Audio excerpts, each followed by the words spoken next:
कल्याणमधील चक्की नाका येथील अल्पवयीन बालिकेच्या हत्या प्रकरणाची माहिती पोलिसांकडून घेण्यासाठी आणि बालिकेच्या कुटुंबियांचे सांत्वन करण्यासाठी आमदार चित्रा वाघ ह्या गुरुवारी म्हणजेच आज कल्याणमध्ये आल्या होत्या। यावेळेला त्यांनी माध्यमांशी देखील संवाद साधला। विशालने केलेलं कृत्य हे घृणास्पद कृत्य आहे, त्याला लवकरात लवकर फाशी शिक्षा झाली पाहिजे, यासाठी देखील आम्ही पाठपुरावा करणार, प्रयत्नशील राहणार, असं मत त्यांनी व्यक्त केलंय। पाहूयात। सीमा फासणारी आणि संतापजनक अशी ही घटना आहे। यामध्ये सगळ्यात आधी मी तुम्हाला हे सांगते की या हरामखोर नराधमाला फाशीचं होणार आणि फाशीचं होणार।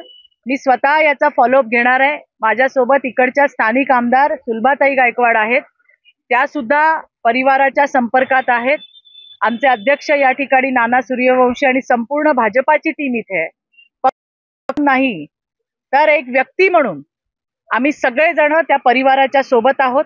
आम्ही सगळेजण मिळून स्वतः त्याचा फॉलोअप घेणार आहोत आणि त्यासाठी या ठिकाणी आज मी कल्याणला आली आहे। त्या परिवाराची आम्ही भेट घेतली गेल्या 4 दिवसांपासून। मला वाटतं बरेच याच्यामध्ये आमच्या स्थानिक आमदार आणि सगळी टीम ही त्यांच्या संपर्कात होती। पोलिसांकडनं सुद्धा माहिती घेतली आहे। अशा नराधमांना शक्य असतं तर चौरंगा केला असता, पण चौरंगा करणं शक्य नाही। त्याच्यामुळे संविधानाच्या माध्यमातून असल्या हरामखोरांचा करेक्ट कार्यक्रम त्या ठिकाणी आम्ही करणार आहोत, हे मला तुम्हाला या ठिकाणी सांगायचंय। राज्याचे मुख्यमंत्री, आमच्या सगळ्यांचे लाडके भाऊ, देवा भाऊ, हे या राज्यातील प्रत्येक बहिणीसाठी आणि तिच्या मुलीच्या संरक्षणासाठी रात्रंदिवस मेहनत करतायत। ते सुद्धा या घटनेवरती लक्ष ठेवून आहेत। संबंधित पोलिसांना त्यांनी सूचना दिलेल्या आहेत आणि म्हणून मला पूर्ण विश्वास आहे की असल्या नराधमांच्या फक्त मुसक्या आवळल्या जाणार नाही, तर असल्या हरामखोरांना फाशीचं होणार, हे तुम्हाला मला या ठिकाणी सांगायचंय। असे विकृत लांडगे समाजामध्ये फिरताना आपल्याला दिसतायत, त्यांना ठेचून काढायची जबाबदारी ही आमच्या सगळ्यांची आहे। आम्ही संपूर्णपणे परिवाराच्या सोबत आहोत, सरकार परिवाराच्या सोबत आहे, पोलीस परिवाराच्या सोबत आहेत। असल्या घटनांची पुनरावृत्ती होऊ नये त्यामुळे आम्ही सगळेजण काम करतच आहोत। मला तिथे भेटलेल्या महिलांनाही मी सांगितलंय की तुम्हाला काही संशयास्पद त्या ठिकाणी आठवलं, दिसलं, कोणी नवीन आलेलं दिसलं, काही वेगळ्या नजरेची लोक दिसली, तात्काळ 112 वर फोन करून पोलिसांना इन्फॉर्म करा।